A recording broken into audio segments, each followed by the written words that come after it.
ಕಲ್ಯಾಣ ಕರ್ನಾಟಕ ನ್ಯಾಯಪೂರ್ಣ ಅಭಿವೃದ್ಧಿ ಜಾಥಾಕ್ಕೆ ಚಾಲನೆ.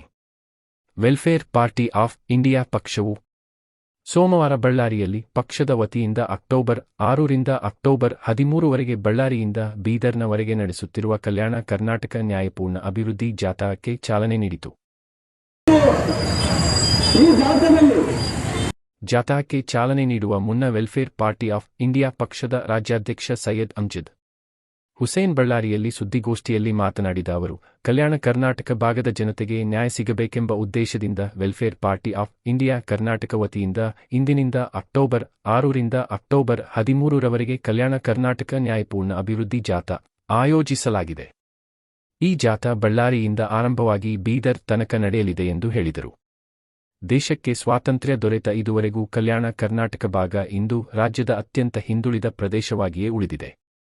ಸಂವಿಧಾನದ 98ನೇ ತಿದ್ದುಪಡಿ ಮೂಲಕ 2013ರಲ್ಲಿ ಕಲ್ಯಾಣ ಕರ್ನಾಟಕಕ್ಕೆ ವಿಶೇಷ ಸ್ಥಾನಮಾನ ದೊರೆತಿದ್ದರು ಮತ್ತು ಒಂದು ವಿಶೇಷ ನಿಗಮ ಕಲ್ಯಾಣ ಕರ್ನಾಟಕ ಪ್ರದೇಶ ಅಭಿವೃದ್ಧಿಯ ಹೆಸರಿನಲ್ಲಿ ಸ್ಥಾಪಿಸಿ ಸುಮಾರು 25,000 ಕೋಟಿ ಅನುದಾನ ಕಳೆದ 12 ವರ್ಷಗಳಲ್ಲಿ ಬಿಡುಗಡೆಯಾದರೂ ಅಭಿವೃದ್ಧಿ ಫಲಿತಾಂಶಗಳು ಜನರಿಗೆ ಸೇರಿಲ್ಲ ಎಂದರು. ಪತ್ರಿಕಾಗೋಷ್ಠಿಯಲ್ಲಿ ಜಿಲ್ಲಾಧ್ಯಕ್ಷ ತಾಹಿರ್ ಹುಸೇನ್, ಶ್ರೀಕಾಂತ್ ಸಾಲಿಯಾ, ಇರ್ಫಾನ್ ಸೇರಿದಂತೆ ಮತ್ತಿತರರು ಉಪಸ್ಥಿತರಿದ್ದರು. ಪಾರ್ಟಿ ಆಫ್ ಇಂಡಿಯಾ ಕರ್ನಾಟಕದ ವತಿಯಿಂದ ಏನು ಈ ಕಲ್ಯಾಣ ಕರ್ನಾಟಕ ಭಾಗದ ಜ್ವಲಂತ ಸಮಸ್ಯೆಗಳನ್ನು ಇಟ್ಟುಕೊಂಡು ಇವತ್ತಿನ ಒಂದು ಜಾಥಾ ಪ್ರಾರಂಭ ಆಗ್ತಾ ಇದೆ. ಈ ಜಾಥಾ ಕಲ್ಯಾಣ ಕರ್ನಾಟಕ ನ್ಯಾಯಪೂರ್ಣ ಅಭಿವೃದ್ಧಿಗಾಗಿ ಹೊರಟಿದೆ. ಇವತ್ತು ಬಳ್ಳಾರಿಯಿಂದ ಈ ಜಾಥಾ ಹೊರಡ್ತಾ ಇದೆ. ಬಳ್ಳಾರಿ ಮುಖಾಂತರ ಈ ಕಲ್ಯಾಣ ಕರ್ನಾಟಕದ 7 ಜಿಲ್ಲೆಗಳಲ್ಲಿ ನಾವು ಹೋಗ್ತಾ ಇದ್ದೇವೆ. ಇವತ್ತು ಬಳ್ಳಾರಿಯಲ್ಲಿ ಇದರ ಉದ್ಘಾಟನಾ ಕಾರ್ಯಕ್ರಮ.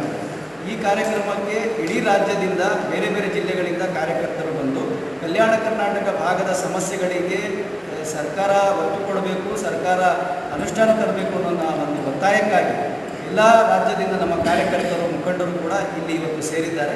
ಅದೇ ರೀತಿ ಸಮಾರೋಪದಲ್ಲಿ ಕಲಬುರಗಿಯಲ್ಲಿ ಸಮಾರೋಪ ಆಗ್ತಾ ಇದೆ. ಅಲ್ಲಿಯೂ ಕೂಡ ಇಡೀ ರಾಜ್ಯದಿಂದ ಜನ ಬಂದು, ನಮ್ಮ ಕಾರ್ಯಕರ್ತರು ಬಂದು ಮತ್ತು ವಿವಿಧ ಸಂಘಟನೆ ಸಂಸ್ಥೆಗಳಿಂದ ಮುಖಂಡರು ಕೂಡ ಬಂದು ಈ ಒಂದು ಸಮಸ್ಯೆಗಳಿಗೆ ಬಗೆಹರಿಸಲಿಕ್ಕಾಗಿ ಸರ್ಕಾರಕ್ಕೆ ಒತ್ತಾಯ ಮಾಡುವಂಥ ಕೆಲಸ ವೆಲ್ಫೇರ್ ಪಾರ್ಟಿ ಆಫ್ ಇಂಡಿಯಾದ ಈ ಒಂದು ಜಾಥಾ ಏನಿದೆ ಇದರ ಮುಖಾಂತರ ನಾವು ಮಾಡ್ತೇವೆ.